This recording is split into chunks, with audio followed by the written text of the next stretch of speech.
एक बार फिर से आप सभी का स्वागत है अपने YouTube channel GS lamp education में। जैसे कि आप देख रहे हो अभी ये जो स्पेशल क्लासेस चल रहा है इसका ये 5वां लेक्चर है। 4 मैंने ऑलरेडी अपलोड कर दिया, ये 5वां जिसमें आप लोग का अच्छा खासा रिस्पांस है।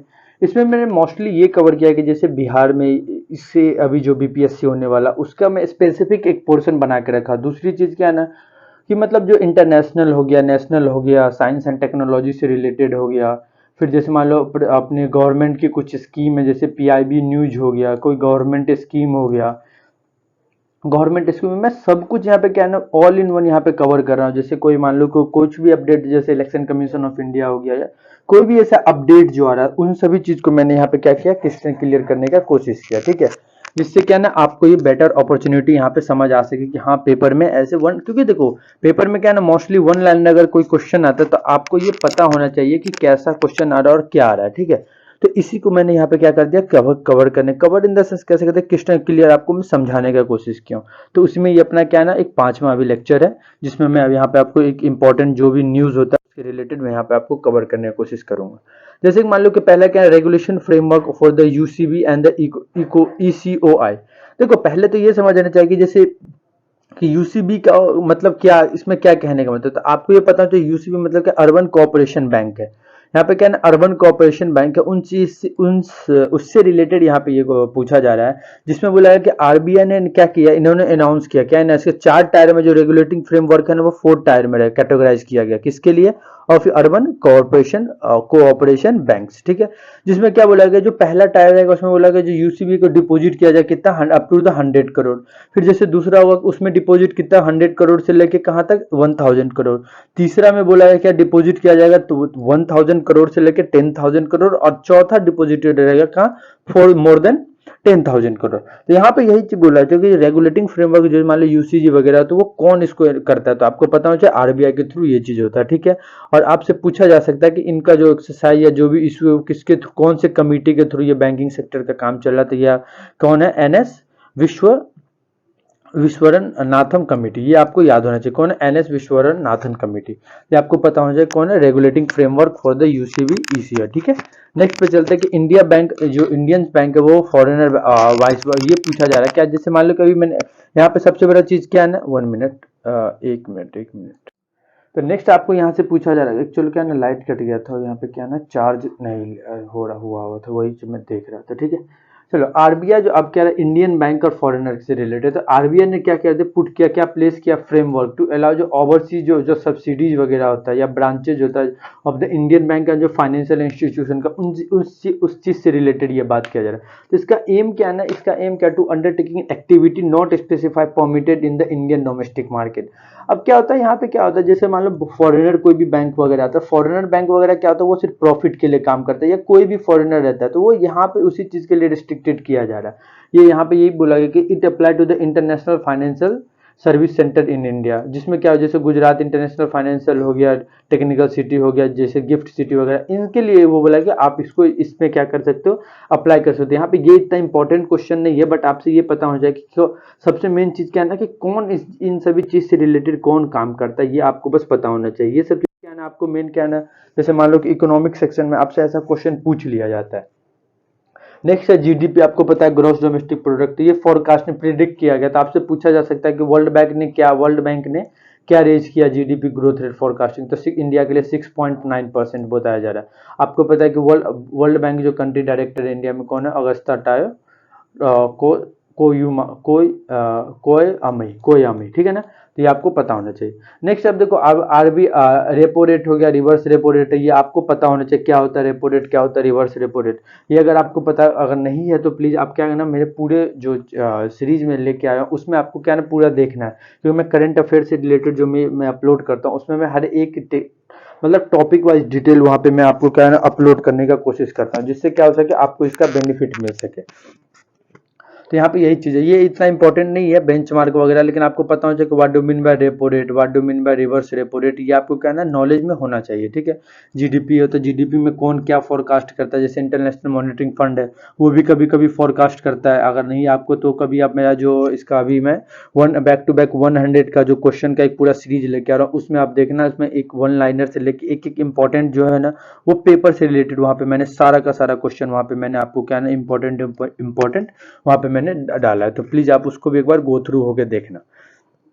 नेक्स्ट है क्या, इंडिया चाइना ट्रेड है। देखो इंडिया चाइना ट्रेड आज के समय में आप इंडियन गवर्नमेंट क्या कर रही है, चाइना से रिलेटेड कोई भी प्रोडक्ट है, जैसे अभी मैंने एक देखा है अमेंडमेंट वगैरह अभी बिल पास किया जाए जिसमें क्या है जो फॉरेनर जो प्रोडक्ट जैसे इलेक्ट्रिसिटी का जैसे इलेक्ट्रॉनिक प्रोडक्ट्स है उन पे क्या ना अभी ये लोग बैन कर रहे हैं, जिससे क्या हो सके लोग अब सेल्फ डिपेंडेंट का मतलब क्या है ना कि अब क्या है ना डोमेस्टिक प्रोडक्ट पे लोग क्या है ना रिलाई कर सके। डोमेस्टिक प्रोडक्ट का यहाँ पे कहने का मतलब क्या, कोई भी फॉरेनर कंट्री है वो क्या कर सकता है, आप भारत में आए, भारत में आप अपना प्रोडक्ट लेके आओ, मतलब भारत में आप अपना मैन्युफैक्चरिंग हब बनाओ। उसके कहने का मतलब है कि अब हम फॉरेनर से कोई प्रोडक्ट बन के आएगा उसको हम लोग खरीदने पे बैन करना है। अगर आप भारत में अपना मैन्युफैक्चरिंग सेटअप यहाँ पे करो और यहाँ पे आप प्रोडक्ट को क्या करो, क्योंकि देखो सबको पता है भारत एक तरीके से क्या है ना बहुत बिग मार्केट है, तो उसी चीज से रिलेटेड यहाँ पे काम किया जाए। तो अपने गवर्नमेंट ने क्या किया, धीरे धीरे अब जो भी प्रोडक्ट इलेक्ट्रॉनिक प्रोडक्ट उसके एक्सपोर्ट पे अभी लोग क्या कर रहा है, बैन कर रहा है।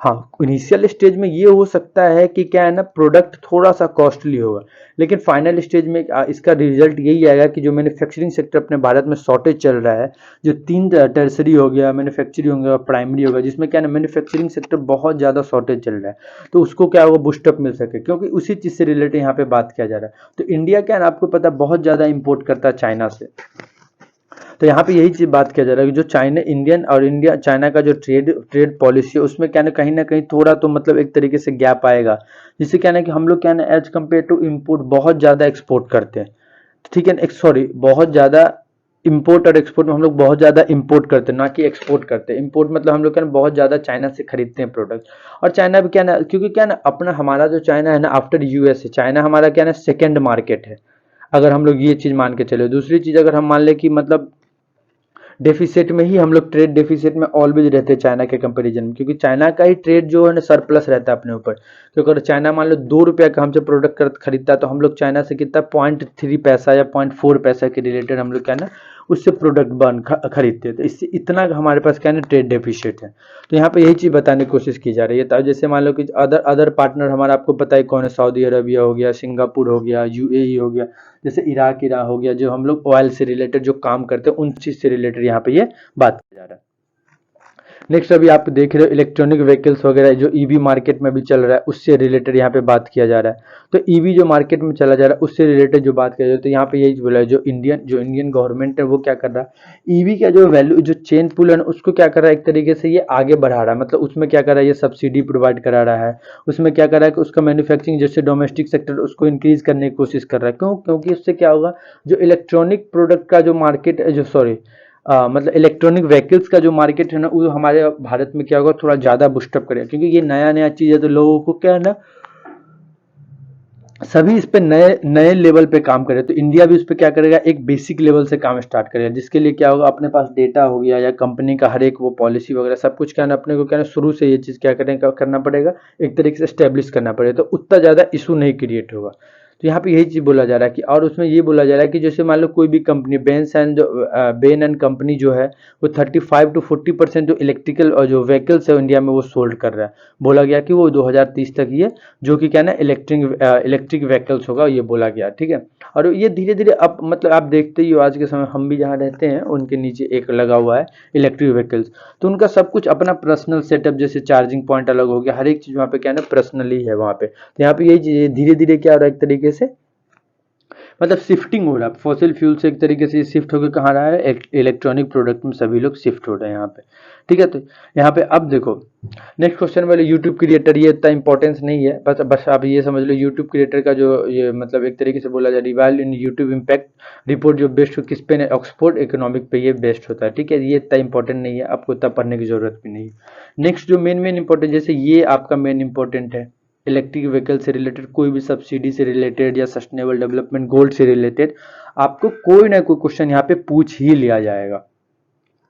नेक्स्ट क्वेश्चन है कि जो सेंट्रल बैंक डिजिटल करेंसी, ये भी बहुत ज़्यादा इंपॉर्टेंट है, ये आपको पता होना चाहिए। इसको मैं इंपॉर्टेंट का इसमें मैं डबल मार्क 3 स्टार लगा देता हूँ। तो आरबीआई ने क्या कर दिया, एक तरीके से ट्रायल बेसिस पे इन्होंने क्या कर दिया, अनाउंस किया क्या, रिटेल डिजिटल रुपीज, जो कि कब 2022 से इन्होंने स्टार्ट किया यहाँ पे।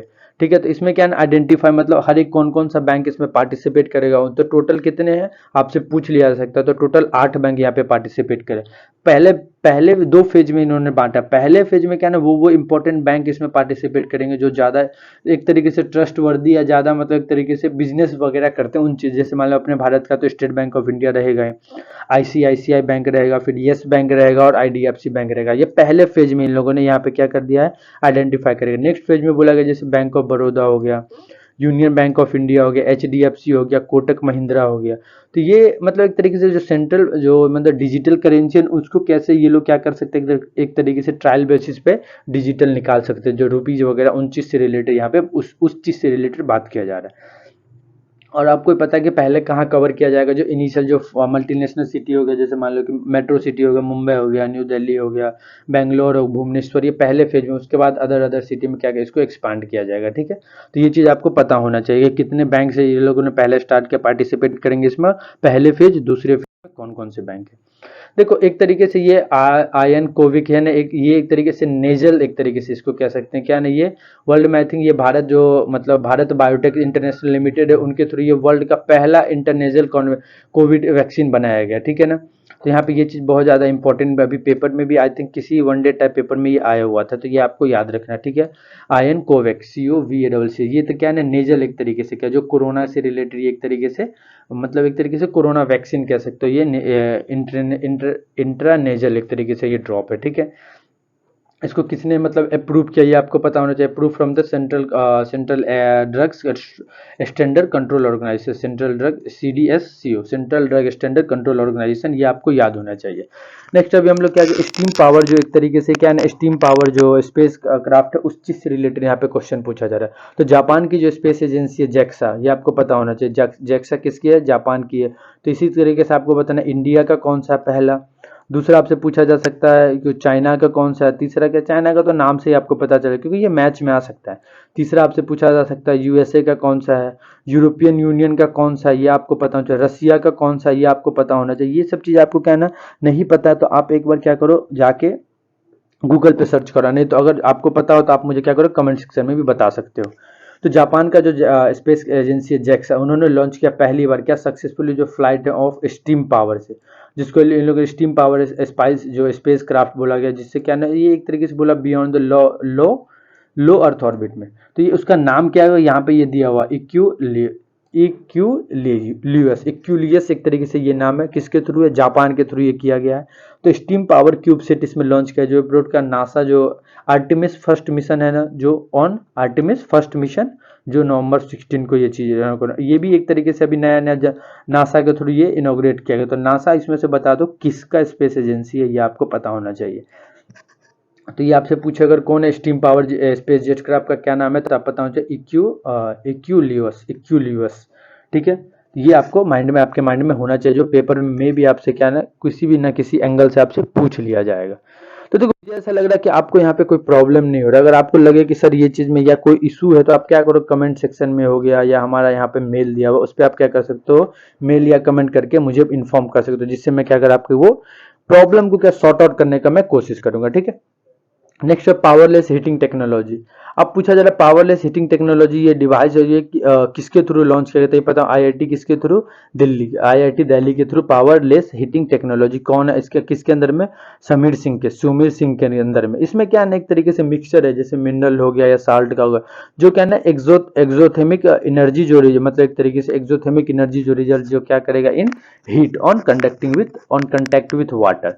ठीक है, तो ये बोला जा रहा है किसके किसके आपसे पूछा जा सकता है पावरलेस हीटिंग टेक्नोलॉजी किसके थ्रू ये इनोग्रेट किया गया, और इसमें क्या क्या मिक्सचर है मिनरल, तो आपको पता होना चाहिए किसके थ्रू इनोग्रेट किया गया है, डॉक्टर समीर सिंह के थ्रू ये चीज इनोग्रेट किया गया। तो ये चीज आपको क्या है ना पता होना चाहिए, ये बहुत ज्यादा इंपॉर्टेंट भी है और जो चीज आपके लिए बहुत ज्यादा बेनिफिट भी हो सकता है। ये एक तरीके से मिशन है होकुटो आर मिशन। ये होकुटो आर मिशन एक तरीके से स्पेस प्रोग्राम है, तो ये आपको ये माइंड में होना चाहिए। ये भी किसका, जापान का ही सेटअप ये किया हुआ है जो, लेकिन ये क्या है ना, एक तरीके से क्या है ना, प्राइवेट कंपनी के थ्रू ये चीज किया गया।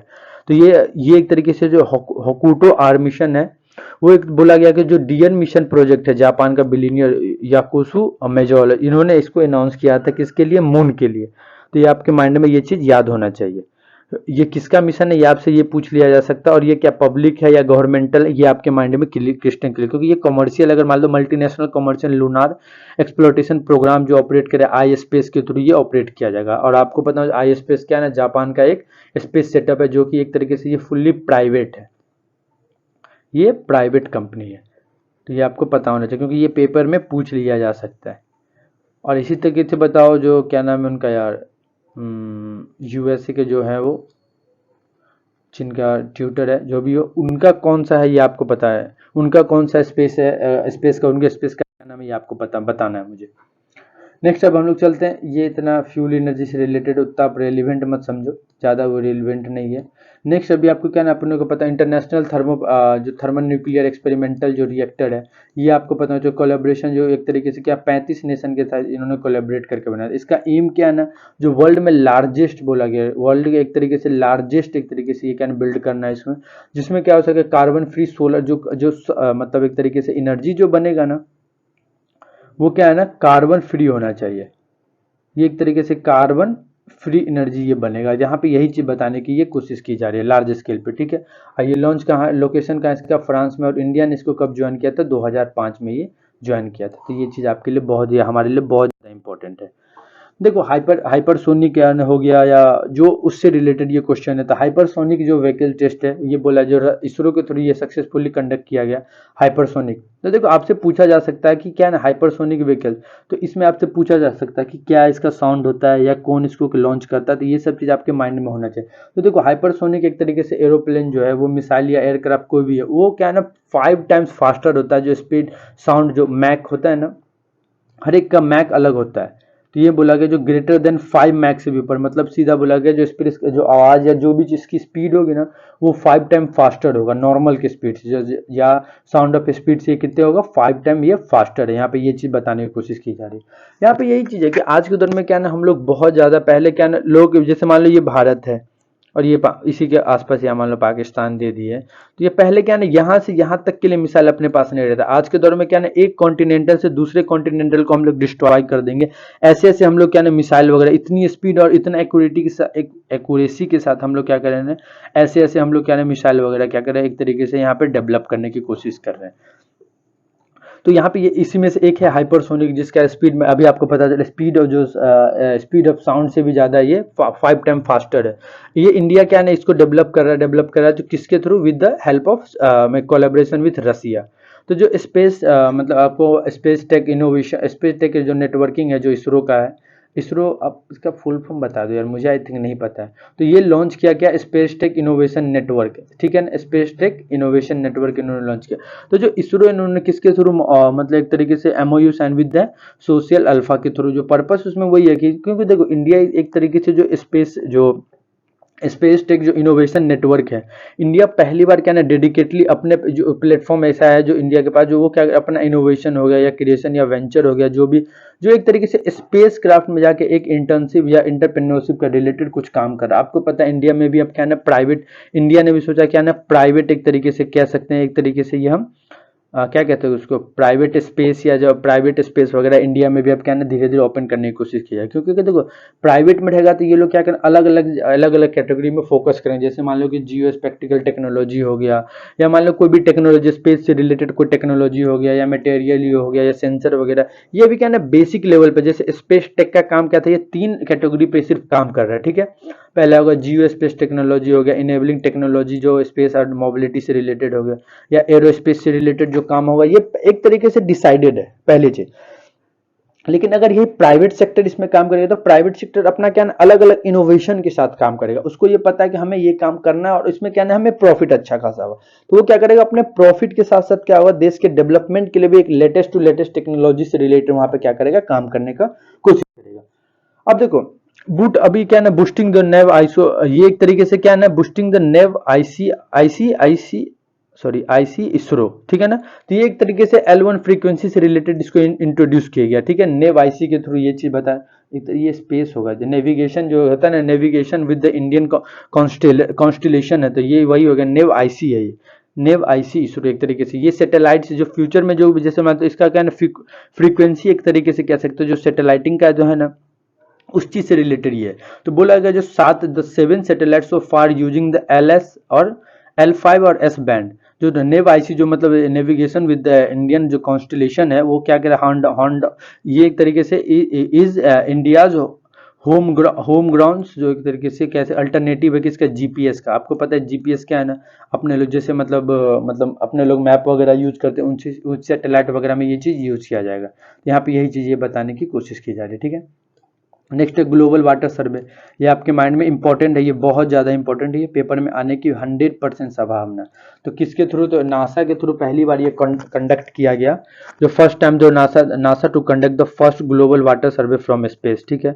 जिसमें ये बोला गया कि जैसे मान लो कि वाटर ये जो स्वाट है ये क्या है ना, surface water and ocean topography, तो उस चीज़ से रिलेटेड है। जो वहाँ पे जो पूछा जा सकता है, तो वहाँ पे यही बोला गया कि जो ये क्या कर रहा है, एक तरीके से स्वाट सैटेलाइट क्या आपको देगा, साइंटिस्ट एक तरीके से आपको कहना एक तरीके से व्यू दे रहा है, जैसे लाइफ जो मतलब फ्लूइड कवरिंग हो गया, तो 70% अपना प्लेनेट इस चीज से रिलेटेड क्या है ना कवर्ड है। तो यहाँ पे यही चीज बताने की कोशिश की जा रही है। फ्रीजिंग एंड स्टोरिंग कोरल्स, तो ये आपको पता है कहाँ पे सबसे बड़ा चीज़ है, ये ऑस्ट्रेलिया में ग्रेट बैरियर लिप। ये आपके माइंड में क्वेश्चन होना चाहिए। तो यहाँ पे एक नया जो सक्सेसफुली एक नया मेथड ट्राई किया freezing and storing coral lips के लिए। तो इसको कहते हैं क्रेनोलॉजिकली एक तरीके से, जैसे मान लो जो फ्रोजन एक तरीके से कहते हैं फ्रोजन कोरल जो ये स्टोर किया जाएगा और उसको लेटर क्या री इंट्रोड्यूस किया जाएगा वाइल्ड में। तो इसको क्या बोलते हैं हम लोग, एक तरीके से क्रायोमेस टेक्नोलॉजी। ये आपके माइंड में क्वेश्चन में ये important one day type paper में भी पूछ लिया जा सकता है। कौन सी ऐसी टेक्नोलॉजी है, आपसे पूछ लेगा कि यार क्रायोमेस टेक्नोलॉजी क्या होता है, तो ये क्या करता है, फ्रीज करेगा कोरल लिप्स या बेटर प्रिजर्व के लिए। कौन सा टेक्नोलॉजी है, क्रायोमेस टेक्नोलॉजी से यहाँ पे बात की जा रही है। तो देखो अपना इसी के साथ क्या ना, टोटल मैंने 20 से 30 के आसपास मैंने आपको ये न्यूज यहाँ पे आपको मैंने अपडेट किया। तो मुझे ऐसा लग रहा है कि ये न्यूज आपके लिए बहुत ज्यादा, ये मैंने इसीलिए दिया कि आप चलते फिरते खाली सुनते रहो और आपको क्या ना रिकॉल होता रहे कि मैंने ये चीज पढ़ा है या ये चीज मैंने न्यूज में देखा है, तो ये चीज आपको क्या ना रिकॉल होता रहेगा और ये आपके लिए बहुत ज्यादा बेनिफिट भी होगा। इसी चीज के लिए मैंने ये क्या ना एक छोटा सा सीरीज स्टार्ट किया, क्योंकि पेपर में क्या ना आपके माइंड में एक्सट्रैक्ट करना चाहिए कि हाँ ये चीज मैंने पढ़ा और ये सर मुझे या ये भैया ने मुझे ये चीज इन्फॉर्म करके बताया था। अगर मुझे और इम्पोर्टेंट लगेगा तो मैं और इसमें न्यूज ऐड करके और मैं आगे इसको अपडेट करता रहूंगा। ये मत सोचना कि बस तीसी, ऐसा नहीं है। मैं एक तरीके से एक मतलब पोर्शन को कवर करने का पूरा कोशिश कर रहा हूँ, जिससे क्या ना बाद में कोई प्रॉब्लम ना क्रिएट हो। देखो इसी के साथ अपना ये लेक्चर 5 यहाँ पे कंप्लीट होता है करंट अफेयर से रिलेटेड। और आपको लगे कि इसमें कुछ और इम्प्रूवमेंट की ज़रूरत है तो प्लीज़ आप क्या करना, कमेंट सेक्शन में या अपना ये मेल है, यहाँ पे आप क्या कर सकते हो, कमेंट कर सकते हो या मेल कर सकते हो, जिससे मुझे भी पता चले। क्योंकि मैं भी देखो जो आप मुझे रिव्यू देते हो उस चीज़ से रिलेटेड मैं भी काम करता हूँ। मैं ऐसा नहीं अपने आप कुछ भी कर लूँगा, तो आप मुझे रिव्यू दो, मैं उससे रिलेटेड और इम्प्रूवमेंट अपना इम्प्रूव वर्जन में आपको यहाँ पे अपडेट करके दूंगा। पीछे नहीं हटूंगा, जितना आप मुझे बताओगे मैं उससे ज़्यादा यहाँ पे इम्प्रूव करने की कोशिश करूंगा। इसी के साथ मैं अपना ये लेक्चर कंप्लीट करता हूँ। अगर आपको ये लेक्चर अच्छा लगा हो तो प्लीज़ लाइक करना, शेयर करना and subscribe my channel GS lamp education. Okay, thank you, thanks a lot. जय हिंद, जय भारत।